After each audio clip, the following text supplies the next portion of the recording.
As Mrs. Justin Timberlake, Jessica Biel is definitely winning in her personal life, but not so much in her professional life. From being too beautiful, too fit, and too sexy to having stiff competition, there are plenty of reasons why Hollywood is no longer knocking on Jessica's door. She's too beautiful. Jessica got her big break in the TV show Seventh Heaven in 1996. She showed promise with her move into movies in 2003 when she starred in the Texas Chainsaw Massacre. But despite breaking away from her good girl persona, the actress still struggled to even be offered an audition. And why? Jessica herself believes it's down to her beauty. In an interview with Allure in 2009, she said of her good looks, "It really is a problem. I have to be blunt." Nice problem to have though, right? She's in Justin Timberlake's shadow. When your other half is more famous than you, it can have quite an effect on how others see you. Rather than being Jessica Biel the actress, she became Mrs. Justin Timberlake, and there aren't many directors desperate to cast that. Intriguingly, Jessica herself could see the negative effect her relationship with Justin might have on her career. She told Allure, "I have no idea if I want to get married. I have a lot to do career-wise." They did go on to get married in 2012 after several years of dating. Her serious movies didn't make enough impact. While Jessica admitted The Illusionist made a difference to her career, it wasn't enough. In fact, the actress said the change was not so much so that she could pick and choose her future roles. Perhaps it's because her magic movie was overshadowed by the starrier magic movie, The Prestige. She wound up starring in films like Valentine's Day, Next, and The A-Team, none of which were a great choice. She's chosen too many bad movies.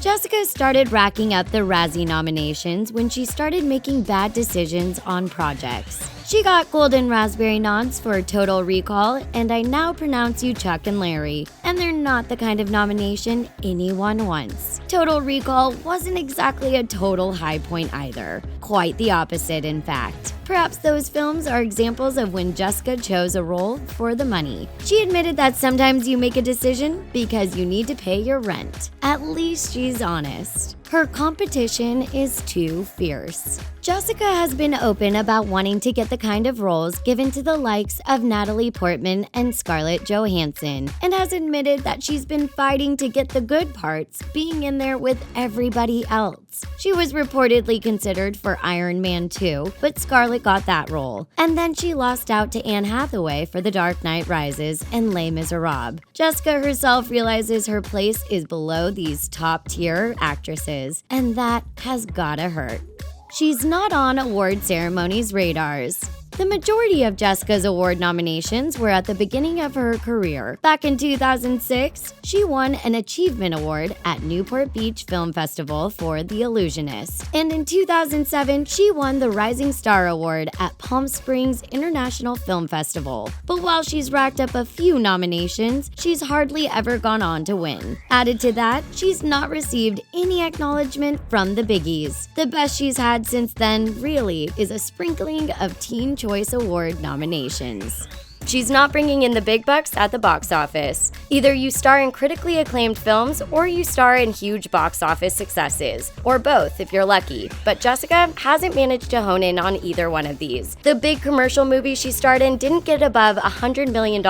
In fact, Stealth, The A-Team, and Total Recall failed to rack up more than $80 million. Putting I Now Pronounce You Chuck and Larry and Valentine's Day to one side, none of Jessica's other projects went beyond $60 million. She's been busy off-screen. Jessica and Justin welcomed son Silas in 2015. It's understandable then that Jessica wasn't in the mix for the big parts during that time. Perhaps the biggest indication Jessica has given in recent years that her acting's taken back seat is her restaurant. The actress opened Oh Fudge in 2016. It's a West Hollywood hotspot designed for trendy parents and their kids. So that's the kind of role Hollywood plays in Jessica's life these days, as a location for her eatery. She's too fit. Ever wondered why Jessica didn't go fully down the rom-com route? According to the actress herself, it's because she's fit. Yes, really. She's reported as saying that she hasn't really done romantic comedies because I'm fit. People assume that I'm not funny. Ah, right. So when Jessica isn't busy being too beautiful for the best film roles, she's being too fit. Who knew those supposedly positive attributes could be so negative? She's too sexy. Just like she complained about being too good-looking to get offered parts, Jessica also confessed she's too sexy too. Too sexy to be taken seriously. You'd think being named Esquire's sexiest woman alive in 2005 would do Jessica a favor, but it did the opposite. Jessica admitted to Elle magazine in 2007 that the title did nothing for her career. She even revealed that a director told her he wasn't looking for the sexiest woman, but the girl next door. Who knew being sexy was such a career blocker? Why do you think Hollywood rejected Jessica Biel? Let us know in comments below, and don't forget to subscribe to The Taco.